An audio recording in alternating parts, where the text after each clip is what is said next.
그동안 잘 지냈는겨? 아지매가 없으면 찾고 싶었는데 요래 있어줘서 고맙네 예.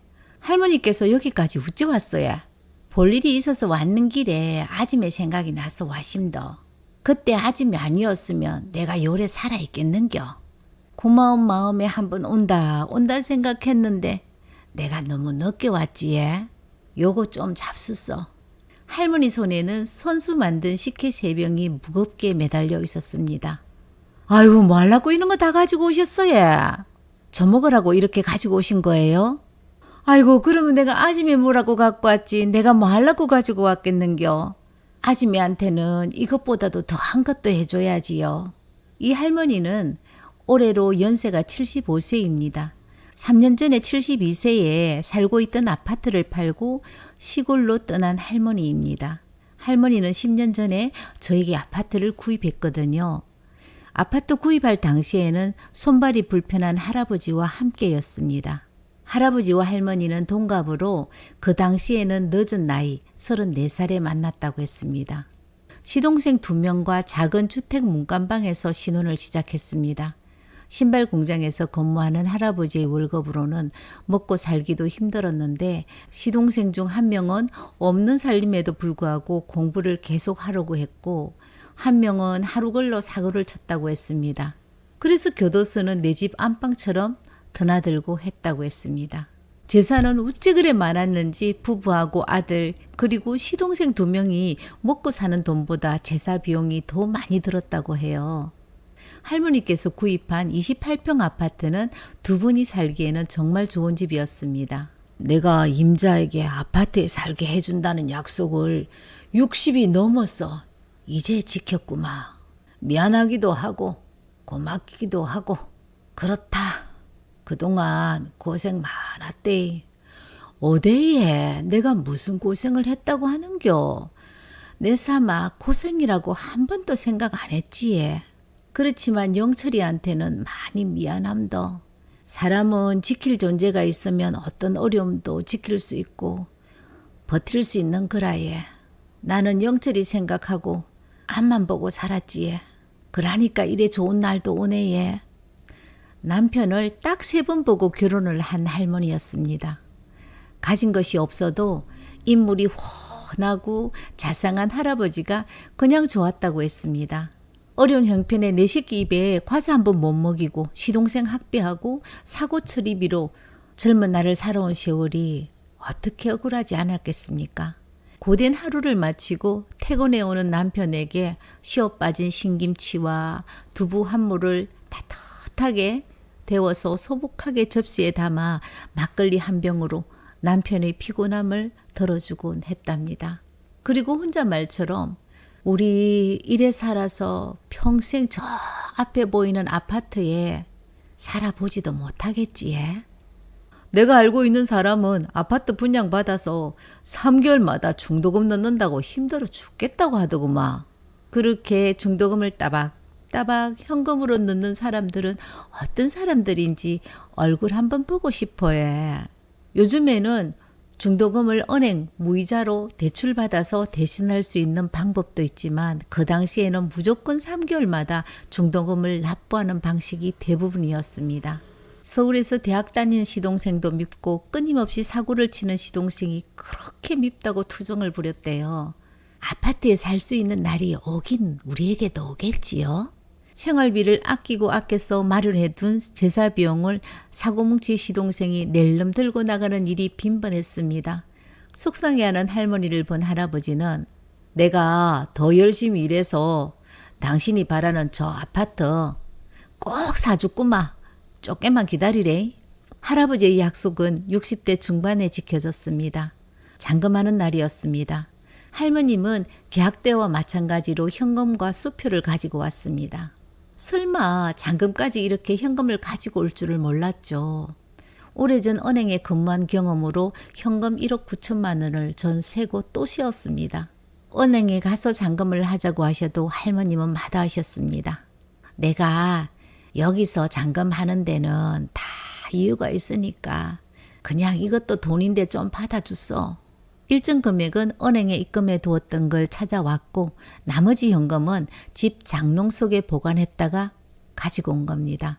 애지중지 키웠던 아들이 할머니의 기대와는 다르게 망나니가 되었기 때문에 수시로 엄마 통장을 확인하면서 돈을 달라고 해서 은행에 입금을 안 했다고 했습니다. 하지만 할아버지 몸이 불편해지면서 할머니는 할아버지와 함께 살 아파트를 넣기 전에 할아버지가 돌아가시기 전에 구입하기로 마음을 먹었습니다. 그리고 딱 10년이 지난 뒤 할머님은 혼자 사무실로 오셨습니다. 우리 집 좀 팔아주소. 아들하고 며느리 때문에 이 집 팔아야 되겠심더. 아들이 데리고 온 며느리는 결혼하고도 수시로 가출을 했다고 합니다. 며느리하고 따로 살았는데 어느 추운 겨울날 갓 태어난 아이를 할머니가 살고 있는 주택 3층 현관 계단에 아이를 두고 가는 일도 있었다고 합니다. 아니 이게 말이 맞느냐고 생각을 해보소. 100일도 안 된 아이를 계단에 두고 간다는 말이 됩니까? 그러고 내가 되게 말아캐심더. 그락간에 짐을 사서 친정으로 가버리대예. 어머님 손자 집에 두고 가니까 어머님이 키우세요. 어머님이 알다시피 친정엄마도 없는데 아버지가 많이 몸이 안 좋아서 친정으로 갑니다. 사돈이 아프면 돌봐드려야지. 그럼 언제 올 거야? 아버지 돌아가실 때까지 있을 생각이에요. 그럼 네 새끼도 데리고 가야 되야지. 그럼 영일이도 데리고 가거라. 이 어린 것이 엄마 떨어져서 어째 살겠노? 어머님 손자이니까 어머님이 좀 키워도 되잖아요. 영일이 아범마, 너희 아버지도 저렇게 몸이 아파서 병원에 입원해야 하는데 영일이 지 애미에게 좀 데려다 주거라. 저렇게 밤낮으로 엄마를 찾고 있는데 좀 데려다 주거라. 엄마, 집사람도 바쁜 사람이에요. 그냥 엄마가 좀 키워주세요. 아버지는 당장 죽을 병이 아니잖아요. 그럼 네 장인은 지금 당장 죽을 사람이가? 그리고 너는 너그 집 두고 왜 우리 집으로 자꾸 오노? 너도 이 집 저 집 왔다 갔다 할 것 같으면 이제 우리 집에도 올 것 없다. 내가 무슨 집이 있다고 그래? 우리 집 없어. 아버지 퇴직금으로 사주었는데 무슨 집이 없노? 팔았어. 뭐야? 며느리가 친정으로 간 이유를 할머니는 알게 되었고 억장이 무너지는 줄 알았대요. 며느리는 대학 1학년 때부터 할머니 집에서 거의 살다시피 했답니다. 밥 차려서 먹으라고 하지 않으면 하루 종일 방 안에서 과자만 먹고 나오지도 않고 자기 집으로 가지 않았다고 합니다. 처음에는 엄마 정이 그리워서 그렇구나 생각을 했고 두 번째는 사고만 치던 아들이 며느리를 좋아하는 것 같아서였고 결혼을 하고도 직장에는 다니지 않고 하루 종일 과자만 먹다가 아들 퇴근 시간만 되면 아들 부부는 밤 문화를 즐기면서 살았다고 해요. 그런데 덜컹 아이가 생긴 탓에 아들 내외는 부담스러워했지만 할머니가 우겨서 결국 아이를 낳았습니다. 사무실에 오는 사람들을 보면 아무리 어린 나이에 부모가 되었다 해도 자식 사랑은 다 있더라고요.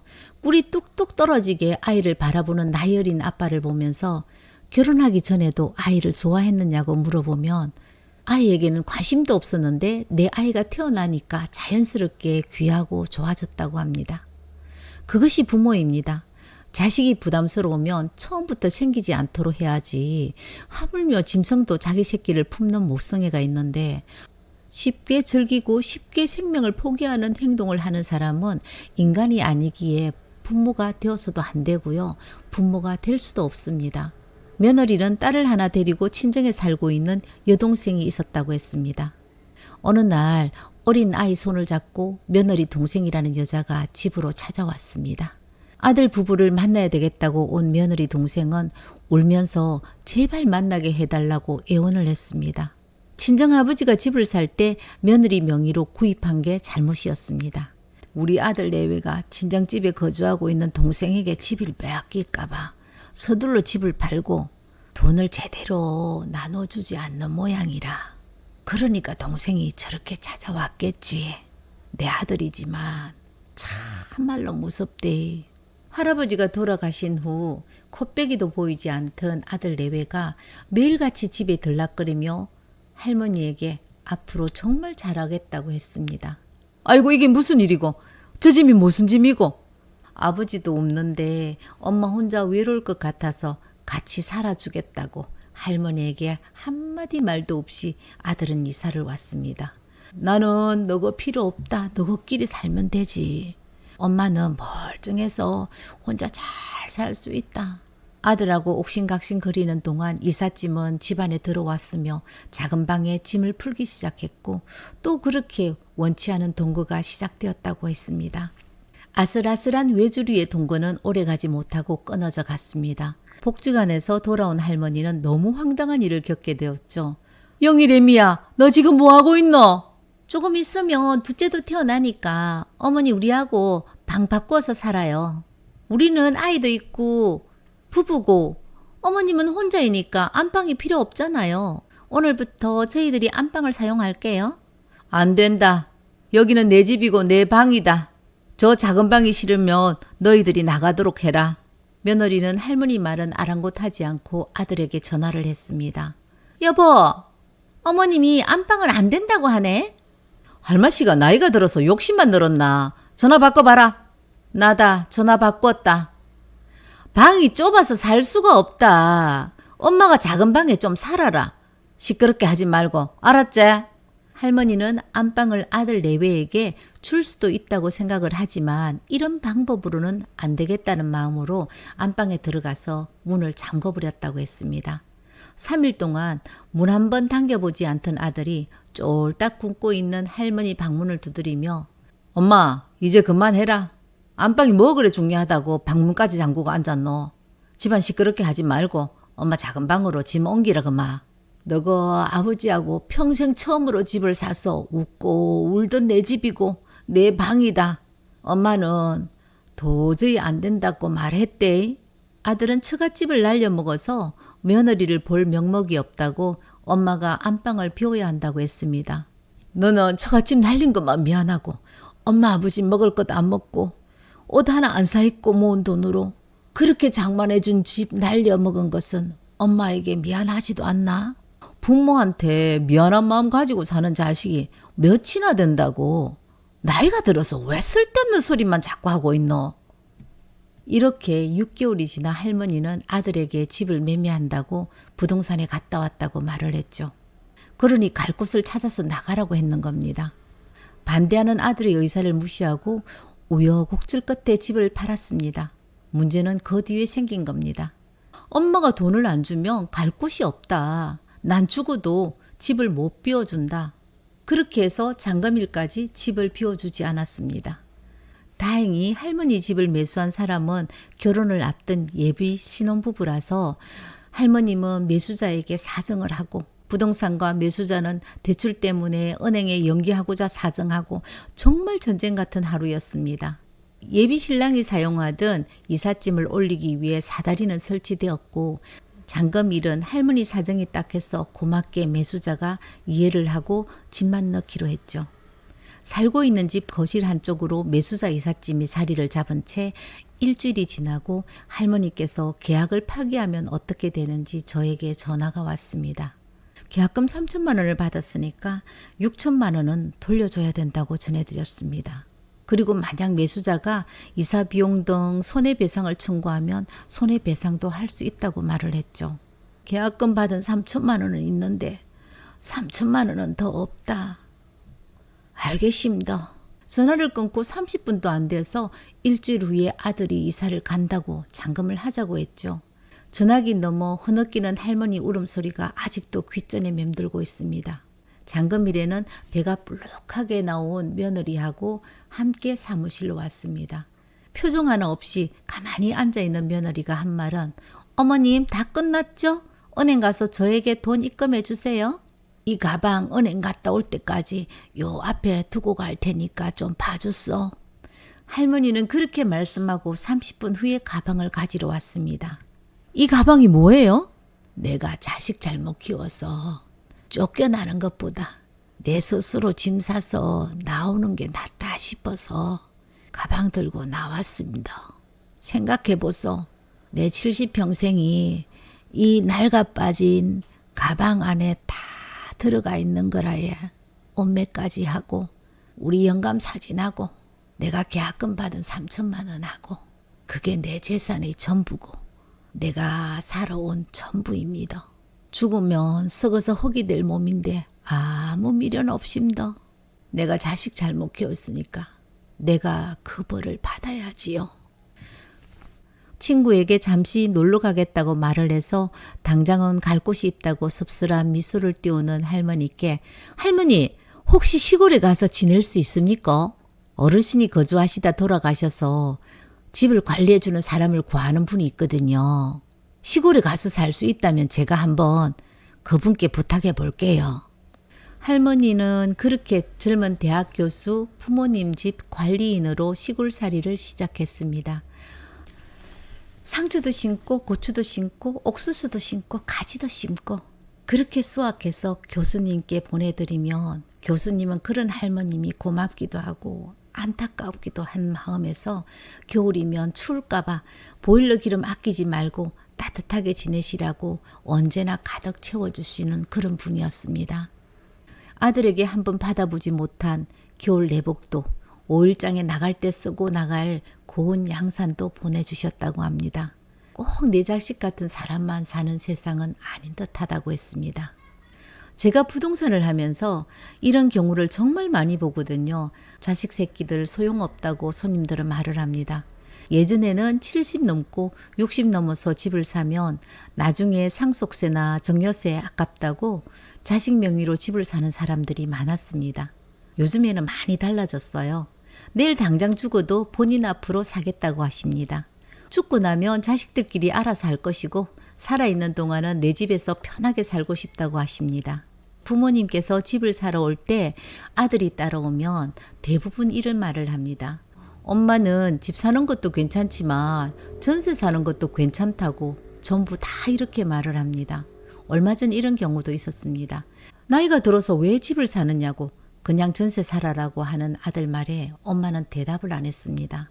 된다 안 된다도 아닌 묵비권을 행사하며 가만히 앉아있는 엄마에게 아들은 거침없고 끊임없이 어머니를 설득하다 전화를 받기 위해 사무실 밖을 나가는 순간 왜? 저거 집에 들어와서 식모로 살면 이 돈 다 지가 가져갈 건데 그 말은 안 하네? 택도 없는 소리 하지 마라 캐라. 내가 왜 전세 살아야 되는데 전세 없고 나머지 돈 달라는 소리지. 부모들 자식 너무 믿으면 안 됩니다. 이분의 아들은 빵집을 운영하고 있습니다. 아들 집 손주 둘을 보기 위해서 새벽 6시면 버스를 타고 지하철을 2번 갈아타고 아들 집에 가서 저녁 9시 30분까지 손주를 돌보다 파킨스 병을 앓고 있는 할아버지 곁에 도착하는 시간이 밤 11시 정도랍니다. 그래서 외곽지 신도시에 있는 아파트를 팔고 지하철 한 번만 갈아타면 아들 집으로 갈 수 있는 지하철 역세권으로 평수는 줄었지만 1억 정도를 더 보태서 아파트를 구입했습니다. 그냥 전세 살고 나머지 돈을 자신에게 달라고 하는 아들을 외면하고 할머니 뜻대로 집을 장만한 할머니께 왜 아들 집 옆으로 가지 않느냐고 물어보았습니다. 나는 며느리 꼬라지 보기 싫어서 그 옆에 가기 싫어해. 얼마나 잘난 척을 하는지 딱 꼴보기 싫다인겨. 아는 것이 병이라 했습니다. 부동산을 하면서 이런 걸 너무 많이 보고 듣고 겪고 살다 보니까 혹시 내 자식도 언젠가 나에게 저렇게 할까 하는 생각을 하곤 합니다. 그렇다면 나는 과연 어떻게 할까? 자주 생각해 보지만 부모이기 때문에 못난 자식도 내 자식이기 때문에 품는 어리석은 부모가 될 것 같습니다. 사람은 타고난 대로 산다고 합니다. 하지만 자식에게 부모는 쉼없이 고민하고 생각하고 노력해야 합니다. 과연 난 어떤 부모인지 돌아보고 반성해야 합니다. 자식은 부모를 보고 부모의 교육 방식에 따라 다른 모습으로 성장하기 때문입니다. 돌아가신 친정아버지의 일기장은 한 장씩 뜯어내는 달력 뒷면이었습니다. 일기장에 서여진 이야기입니다. 아버지는 너희들을 오냐 오냐 하면서 키우지는 않았다. 그래서 너희들이 아버지에게 똑같이 강한 부모로 살다 죽으라고 하면 나 또한 그렇게 살다 갈 것이다. 부모는 자식에게 했는 만큼 반드시 자식에게 돌려받으니까 너희들에게 아버지의 욕심이 있었다면 내 자식이 건강하고 내 주변에는 나를 생각해주는 사람들이 있다는 것과 또 그 사람들과 약간은 비탈진 길을 걸어도 굴곡 없이 살아주기를 바랄 뿐이다. 때로는 너희들을 키우면서 너희들이 아버지를 속여도 난 너희들을 믿어주기로 했고 그리고 잘못된 행동임을 스스로 아는 방법을 가르치려고 노력했다. 아버지는 너희들에게 물려준 재산은 비록 부족했지만 부끄럽지 않게 나이가 들었고 아주 편하게 너희들 곁을 떠날 수 있어 행복하다. 인생 고객 여러분, 모든 사랑을 다 퍼주었다고 사랑을 안 하고 살 수 없는 것이 자식에 대한 부모의 사랑입니다. 그리움을 참는 쪽이 더 사랑하는 사람이고 사랑하는 사람이 더 오래 기다리는 법입니다. 나와 상관없는 사람에게 우리는 상처받지 않습니다. 세상 모든 부모들은 자식을 사랑할 때 상처받을 각오를 하고 사랑해야 합니다. 다시 사랑하십시오. 한 번도 상처받지 않은 것처럼. 인생곡이었습니다. 감사합니다.